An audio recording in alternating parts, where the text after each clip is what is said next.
to His Excellency Ambassador Masaru Zui from Japan. The floor is yours, Ambassador. Thank you.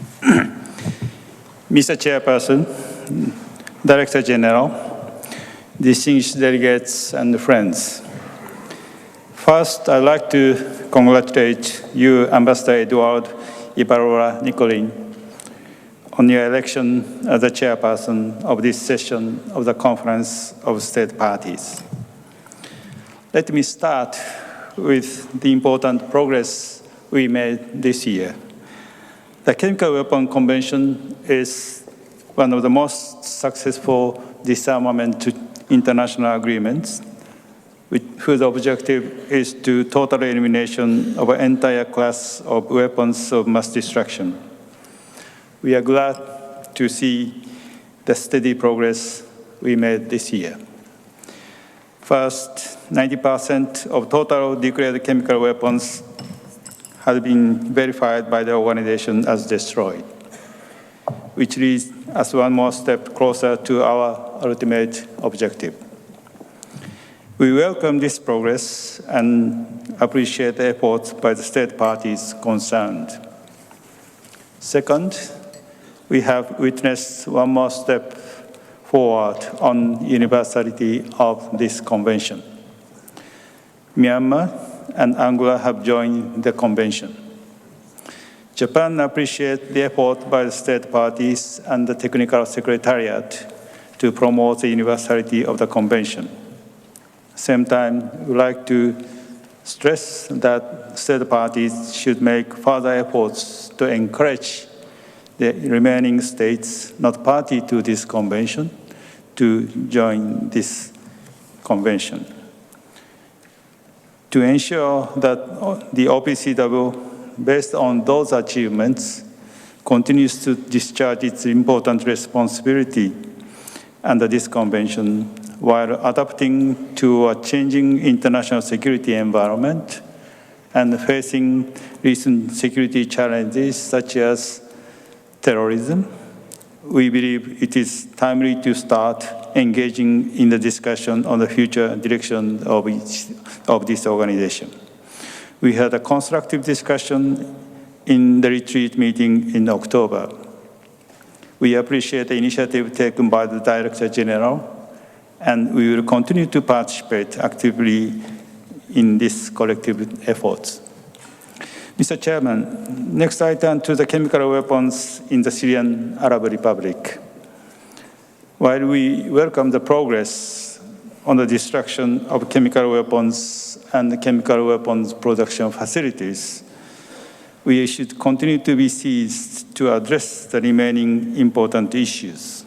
In particular, on the initial declaration by the Syrian Arab Republic, we still have reasons for concern regarding its accuracy and completeness. We would again like to urge the government of the Syrian Arab Republic to double its efforts to sincerely fulfill the obligation of the Convention and fully cooperate with the Declaration Assessment Team. Turning to the issue of alleged use of chemical weapons in the Syrian Arab Republic, since the first fact-finding mission report was issued last year, the international community has addressed this issue with strong sense of urgency by adopting resolutions in the Executive Council and the resolutions of the UN Security Council, including the one that had established OPCW UN Joint Investigative Mechanism. During the latest special meeting of the Executive Council, we had briefings on 3 reports by the fact-finding mission. Japan highly commends the work of the mission for its dedication and the quality of reports despite the very volatile security situation. Based upon its extensive research and analysis of recent reports, the fact-finding mission came to the grave conclusion that toxic chemicals have once again been used as weapons in Syria, in spite of strong condemnation of the international community. Japan reiterates its serious concern regarding those findings, and Japan supports the activities of the JIM and fact-finding missions full cooperation with the JIM.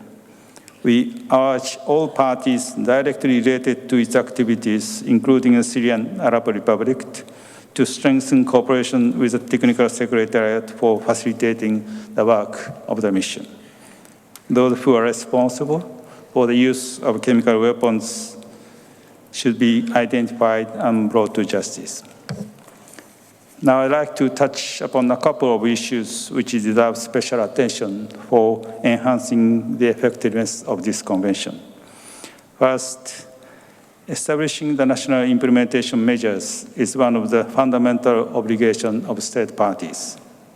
It is indispensable for all state parties to fully establish their national implementation system, including but not limited to legislation that covers all initial measures.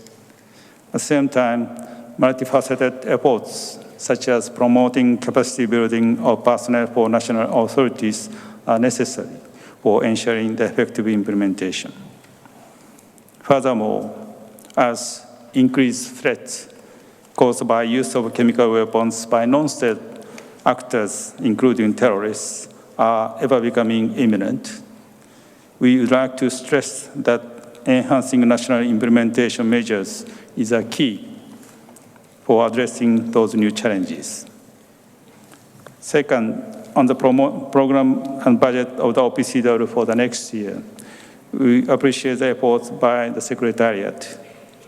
In order to maintain an effective and efficient budget within the limited resources of the organization and to make the budget transparent and accountable, it is important to constantly review the priorities among the various programs while adapting to the evolving situation.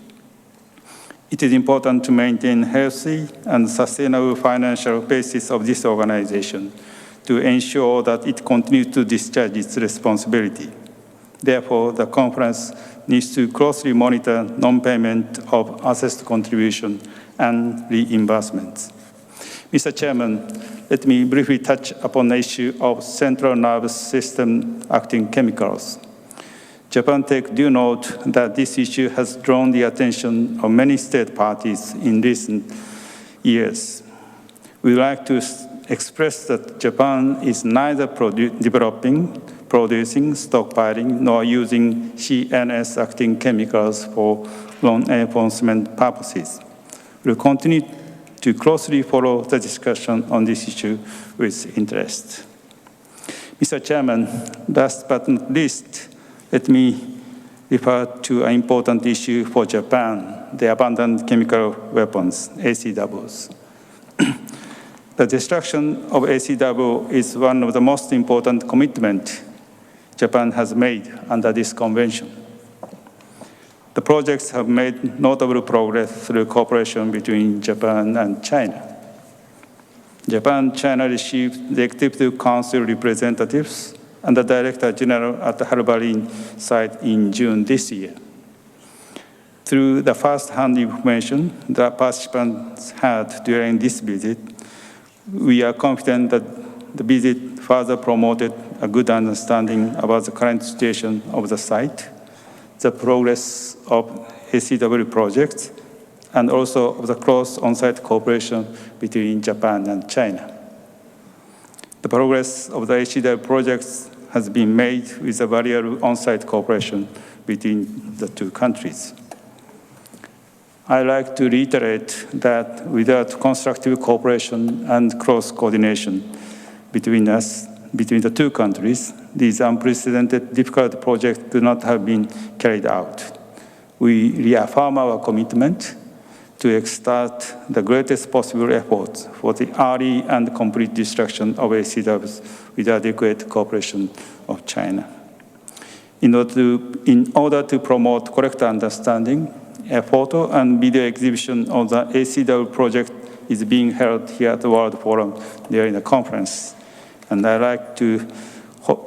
we'll host a site event on the ACW project in the lobby next to the Assembly Hall after tomorrow's session. So I would like to invite all of you for this site event.